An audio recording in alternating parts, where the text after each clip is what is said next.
तो last lecture में हमने क्लोरोफाइसी, फियोफाइसी और रहोडोफाइसी तीनों के बारे में थोड़ा डिटेल जानकारी ली थी। तो आज इन तीनों के एग्जाम्पल्स को याद रखने के लिए मैंने कुछ निमोनिक्स तैयार किए हैं। तो ये सब आप पढ़ेंगे और इनको याद रखेंगे। तो चलिए, क्लोरोफाइसी के लिए है हमारे पास, चलो वॉल्वो में यूएसए, स्पेन और कनाडा चलें। कहाँ जाना है वॉल्वो में बैठ के? USA, Spain, Canada. चलो क्लेमाइडोमोनास, वॉल्वो में Volvox, USA Ulothrix, Spain spirogyra, Canada चारा। ओके, तो चलो वॉल्वो में यूएसए, स्पेन और कनाडा चले। चलो कैनाडोमोनास, volvox, ulothrix, spirogyra and chara. ठीक, वैसे ही हमारे पास फियोफाइसी में है let's do some endless fun. ठीक, चलिए आइए बहुत सारा एंजॉय हम करते हैं। So let's do some endless fun. Let's laminaria do dictyota some sargassum endless ectocarpus fun fucus. तो let's do some endless fun. चलिए आइए बहुत सारा फन करते हैं। तो ये हैं आपके पास एग्जाम्पल्स। ओके, ये निमोनिक है, उसके सामने आपके पास हैं एग्जाम्पल्स। फाइन, याद रखेंगे। Let's do some endless fun किसके लिए आ गया? फियोफाइसी के लिए। और चलो वॉल्वो में यूएसए, स्पेन एंड कहाँ जाना है हमको? कनाडा चलें। ये किसके लिए आ गया? क्लोरोफाइसी के लिए। अब हमारे पास आता है रहोडोफाइसी के लिए। तो रहोडोफाइसी के लिए क्या है? पेरू पुलिस ने ग्रेसी जेली को अरेस्ट किया। ठीक है, पेरू पोर्फाइरा, पुलिस ने polysiphonia, Gracy gracilaria, jelly Gelidium. तो पेरू पुलिस ने ग्रेसी जेली को अरेस्ट किया। ठीक, तो हो गया आपके पास निमोनिक्स। तो चलिए, let's do some endless fun is for Phaeophyceae. चलो वॉल्वो में यूएसए, स्पेन एंड कनाडा चलें। तो वो किसके लिए हो गया? आपका क्लोरोफाइसी के लिए। रहोडोफाइसी के लिए पेरू पुलिस ने ग्रेसी जेली को अरेस्ट किया। तो इसके साथ आपको सामने एग्जाम्पल्स भी याद रखने हैं और आपको इजीली तीनों के तीनों जो आपने क्लासेस पढ़ी एल्गी की, उनके एग्जाम्पल्स आपको याद हो जाएंगे। ठीक है, चलिए आगे हम जानेंगे ब्रायोफाइट्स के बारे में। एल्गी को हमने कंप्लीट कर लिया है। एल्गी में हमने पढ़ा था कि कोई भी टू रूट शूट स्ट्रक्चर जो है वो नहीं होता है। धीरे धीरे एल्गी में थोड़ा थोड़ा एडवांसमेंट आने लगा और सबसे एडवांस एल्गी हमने रहोडोफाइसी पढ़ी थी। ठीक है, तो ब्रायोफाइटा में जो है they include various mosses and liverworts. ठीक, ये हम नेक्स्ट पढ़ेंगे। मतलब आज ब्रायोफाइटा का हम जनरलाइजेशन पढ़ेंगे, जनरल कैरेक्टर्स जानेंगे। मॉसेस एंड लिवरवर्ट्स को हम एक एक करके देखेंगे और उसी में इनके डायग्राम्स को भी हम समझने की कोशिश करेंगे। तो ब्रायोफाइट्स जो हैं, बहुत सारे मॉसेस आएंगे, उनमें लिवरवर्ट्स आएंगे that are found commonly growing in moist shaded areas in the hills. ये पॉइंट याद रखिएगा कि ब्रायोफाइट्स जो हैं वो हमको कहाँ पे देखने को मिलते हैं? ज़्यादातर जो मॉइस्ट एरिया हो, जहाँ नमी हो और शेड हो, थोड़ा छायादार नमी वाली जगह पे हमको ब्रायोफाइट्स देखने को मिलते हैं। हिल्स में, ये भी खास बात है कि हिल्स में छायादार नमी वाली जगह पे हमको ब्रायोफाइट्स देखने को मिलेंगे। Bryophytes are also called amphibians of plant kingdom. दरअसल एम्फीबियंस एक फाइलम है, एक डिवीजन है एनिमल किंगडम में। ठीक, उसी तरह से ब्रायोफाइट्स है प्लांट किंगडम में। लेकिन ब्रायोफाइट्स को प्लांट किंगडम का एम्फीबियन कहा जाता है। क्यों? Because these plants can live in soil but are dependent on water for sexual reproduction. तो ये जो प्लांट्स होंगे, जो ब्रायोफाइट्स होते हैं, ये सॉइल पे रह सकते हैं, लेकिन फिर भी इनको वाटर की ज़रूरत होती है फर्टिलाइजेशन के लिए। हमने वैसे भी क्या पढ़ा?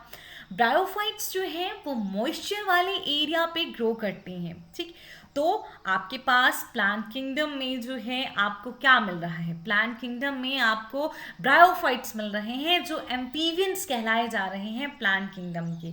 क्योंकि एम्फीबियन भी ऐसे होते हैं जो कि टेरेस्ट्रियल हैबिटेट पे भी रहते हैं, जमीन पे भी रहते हैं, लेकिन फर्टिलाइजेशन के लिए वो वाटर में ही जाते हैं। एम्फी का मतलब होता है डुअल नेचर, है ना। तो उसी तरह ब्रायोफाइट्स भी सॉइल में रह सकते हैं, लेकिन फर्टिलाइजेशन के लिए उनको वाटर का ज़रूरत पड़ता है, इसीलिए ब्रायोफाइट्स को प्लांट किंगडम का एम्फीबियन कहा जाता है। They usually occur in damp, humid and shaded localities। ये तो हम समझ गए वैसे भी कि जहाँ पे ह्यूमिडिटी होगी, मॉइस्चर होगा, छाया होगी, वहीं पे ज़्यादातर ब्रायोफाइट्स देखने को मिलेंगे। They play an important role in plant succession on bare rock or soil। ये याद रखिएगा बच्चे बात, है ना, कि आपको पता है एक चट्टान जो है, चट्टान एक टाइम पे पूरा उसका मिट्टी मिट्टी बन जाती है और उस पर क्या बन जाते हैं, पेड़ पौधे जो हैं वो उग सकते हैं। तो चट्टान पे भी पहले कैसे क्या होगा, छोटे छोटे छोटे छोटे plant like individuals organisms grow करते हैं, ठीक है, वो ब्रायोफाइट्स होते हैं। लाइकन्स होते हैं और ब्रायोफाइट्स होते हैं। लाइकन्स प्लांट सक्सेशन में सबसे पहले ग्रो करने वाले होते हैं। लाइकन्स सबसे पहले आते हैं रॉक पे जो सबसे पहले ग्रो करता है वो होते हैं लाइकन, लेकिन उसके बाद ब्रायोफाइट्स भी ग्रो करते हैं बेयर रॉक्स पे। क्या ग्रो कर सकते हैं, ब्रायोफाइट्स ग्रो कर सकते हैं। तो इसीलिए प्लांट सक्सेशन में, मतलब आगे से आगे प्लांट बढ़ना है, ठीक, पहले ब्रायोफाइट्स होंगे, फिर टाइडोफाइट्स आएंगे, फिर जिम्नोस्पर्म आएंगे, फिर एंजियोस्पर्म आएंगे, लेकिन शुरुआत में जो रॉक पे ग्रो करेगा वो ब्रायोफाइट्स होते हैं। तो प्लांट सक्सेशन में भी ब्रायोफाइट्स का एक इम्पॉर्टेंट रोल होता है, ठीक है। चलिए, the plant body of bryophyte is more differentiated than that of algae. ये इंपॉर्टेंट बात है बेटा कि ब्रायोफाइट्स का जो बॉडी है, ब्रायोफाइट्स की जो बॉडी है प्लांट की, वो ज़्यादा कॉम्प्लेक्स है, ज़्यादा इलाबोरेटेड है एल्गी से। एल्गी की कंपेरेटिवली बहुत सिंपल है और जो ब्रायोफाइट्स हैं उनकी बहुत कॉम्प्लेक्स है, ठीक है, मतलब कंपेरेटिवली कॉम्प्लेक्स है। Clear? It is the thallus like and prostrate और erect and attached to substratum by unicellular or multicellular rhizoids। ठीक है, तो थैलस जैसा ही होता है, ठीक। प्रोस्ट्रेट का मतलब है ऐसे पड़ा होगा, इरेक्ट का मतलब है ऐसे सीधा, ठीक है। तो ये ब्रायोफाइट्स भी, इनमें भी थैलस जैसा ही होता है, मतलब इनमें ना तो ट्रू रूट शूट लीव्स होती हैं, ठीक, पर उनकी तरह स्ट्रक्चर्स भी होते हैं। तो ये थैलस की तरह भी होता है, थोड़ा थोड़ा हमको प्लांट की तरह भी देखने को मिलता है, ठीक। तो it is a thallus like, या तो प्रोस्ट्रेट होगा या तो इरेक्ट होगा, attached to the substratum by unicellular और मल्टीसेलुलर राइजोइड्स, ठीक है। तो यूनिसेलुलर और मल्टीसेलुलर राइजोइड्स होंगे।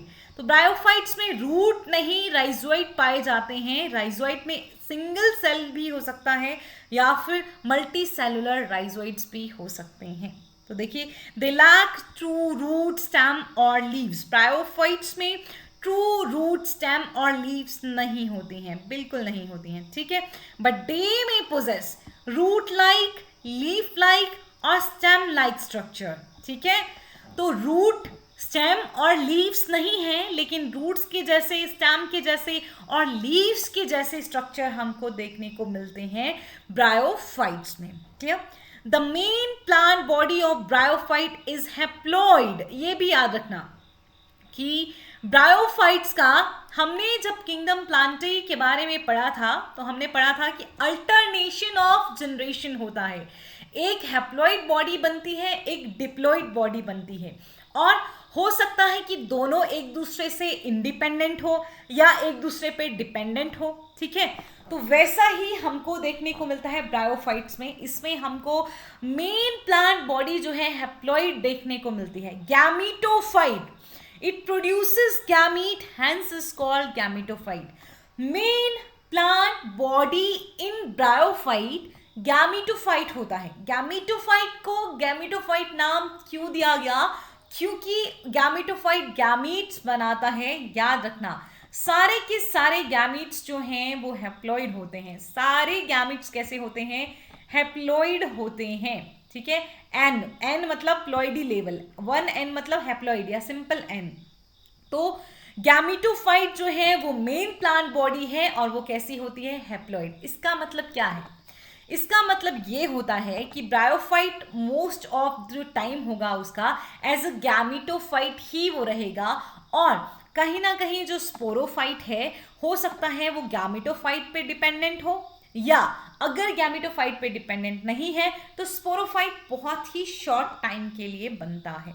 ठीक है, तो मेन प्लांट बॉडी क्या हो गई, गैमेटोफाइट हो गई। किस केस में गैमेटोफाइट होगी, ब्रायोफाइट्स में मेन प्लांट बॉडी गैमेटोफाइट होती है और वो हैप्लॉइड होती है। The sex organs in bryophytes are multicellular. ठीक है, जो सेक्स ऑर्गन्स होंगे ब्रायोफाइट्स में वो मल्टी सेलुलर होते हैं। The male sex organ is called antheridium, they produce biflagellate antherozoid. ठीक, सेक्स ऑर्गन यूनिसेलुलर होंगे ब्रायोफाइट्स में या मल्टी सेलुलर, जल्दी से बताइए, multi cellular.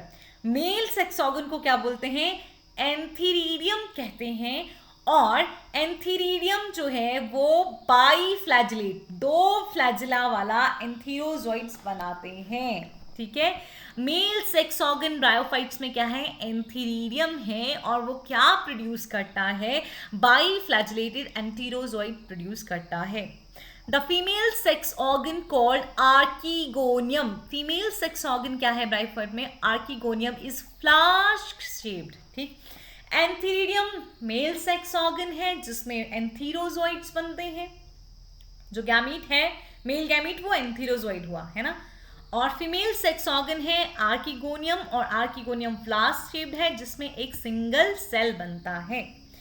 Entherozoids are released into water where they come in contact with archegonium। ठीक है, तो एंथीरोजोइड्स जो हैं फ्लास्क शेप्ड आर्कीगोनियम, ये हो गया फ्लास्क शेप्ड आर्कीगोनियम। ठीक है, अब यहाँ छोटे छोटे एंथीरोजोइड्स जो हैं वो आएंगे जो कैसे हैं, बाइफ्लैजिलेटेड हैं। कैसे हैं, बाइफ्लैजिलेटेड हैं, वाटर में इनको रिलीज कर दिया जाता है और ये फिर कहाँ पहुँच जाते हैं, आर्कीगोनिया के कांटेक्ट में आते हैं। आर्कीगोनिया के अंदर क्या है, एग है। ठीक, तो an antherozoid fuse with the egg to produce the zygote. तो ये एंथीरोजोइड आर्कीगोनियम के अंदर आएगा जहाँ पे एग है, और इस एग के साथ फ्यूज हो जाएगा, और फ्यूजन के बाद क्या बनेगा, जाइगोट बनेगा। तो में जो सेक्स ऑर्गन्स हैं ब्रायोफाइट्स में मल्टीसेलुलर है, mail antheridium, female archegonium. Antheridium produce करता है बाइफ्लैजिलेटेड एंथीरोजोइड्स, और आर्कीगोनियम में होता है एक सिंगल सेल। एंथीरोजोइड्स को रिलीज किया जाता है वाटर में, जहां से होते हुए वो आर्कीगोनियम के कांटेक्ट में आते हैं और आर्कीगोनियम के अंदर एग के साथ फ्यूज हो जाते हैं और जाइगोट बनाते हैं। ठीक है, zygote do not undergo reductional division immediately. ये याद रखिएगा कि जाइगोट में रिडक्शनल डिवीजन नहीं होता है, जैसा एल्गी और फंजाई में हो रहा था कि जाइगोट में क्या हो रही थी, मियोसिस, और क्या बन रहे थे, स्पोर्स। लेकिन ब्रायोफाइट्स के केस में जाइगोट में इमीडिएटली रिडक्शनल डिवीजन नहीं होगा, इसका मतलब है मियोसिस नहीं होगी। They produce a multi cellular body called a sporophyte. ठीक है, एक मल्टी सेलुलर बॉडी बनाते हैं जाइगोट से, एक मल्टी सेलुलर, मतलब जैसे एक जाइगोट है, जाइगोट से क्या बनेगी, मल्टी सेलुलर बॉडी। मैंने बहुत बड़ी बड़ी सेल्स बना दी, बहुत सारी सेल्स होंगी, मल्टी सेलुलर। ये माइटोसिस करेगा, मतलब जाइगोट में माइटोसिस नहीं होगी। In case of bryophyte zygote sorry zygote में मियोसिस नहीं होगी। ब्रायोफाइट्स के केस में जाइगोट में माइटोसिस होगी और एक स्पोरोफाइट बनेगा। अब 2 आ गए भाई, स्पोरोफाइट कैसा होगा, 2n, क्योंकि जाइगोट भी कैसा होगा, 2n। गैमीट्स कैसे होते हैं, हैप्लॉइड होते हैं, तो गैमेटोफाइट कैसा होता है, n होता है ना। ठीक, तो ये है 2n, तो एक आ गया हैप्लॉइड, एक आ गया डिप्लॉइड। गैमेटोफाइट होता है हैप्लॉइड और स्पोरोफाइट होता है डिप्लॉइड। ठीक, but sporophyte is not free living but attached to photosynthetic gametophyte and derives nourishment from it. अब स्पोरोफाइट जो है वो फ्री लिविंग नहीं होता है, वो डिपेंडेंट होता है गैमेटोफाइट पे। गैमेटोफाइट फोटोसिंथेसिस कर सकता है, स्पोरोफाइट फोटोसिंथेसिस नहीं कर सकता है। तो गैमीटोफाइट पे डिपेंडेंट होता है ब्रायोफाइट का स्पोरोफाइट, और वहीं से गैमीटोफाइट से ही स्पोरोफाइट अपना नरिशमेंट लेता है।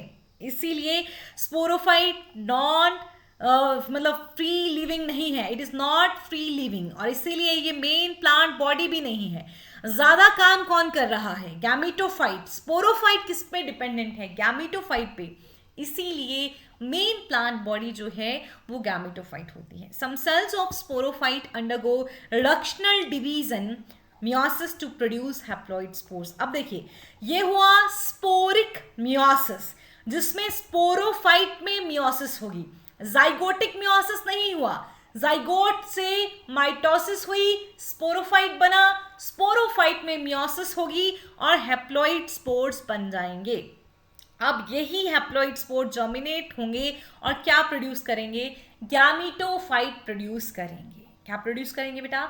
गैमीटोफाइट प्रोड्यूस करेंगे, जिन पे गैमीट्स बनेंगे, फिर से फ्यूजन होगा, फिर से जाइगोट बनेगा, जाइगोट से फिर से स्पोरोफाइट बनेगा, स्पोरोफाइट फिर हैप्लॉइड स्पोर बनाएगा और दोबारा से हैप्लॉइड स्पोर से जो है वो क्या बनेंगे? गैमीटोफाइट बनेंगे। तो गैमीटोफाइट किससे बनता है? हैप्लॉइड स्पोर से गैमीटोफाइट बनता है।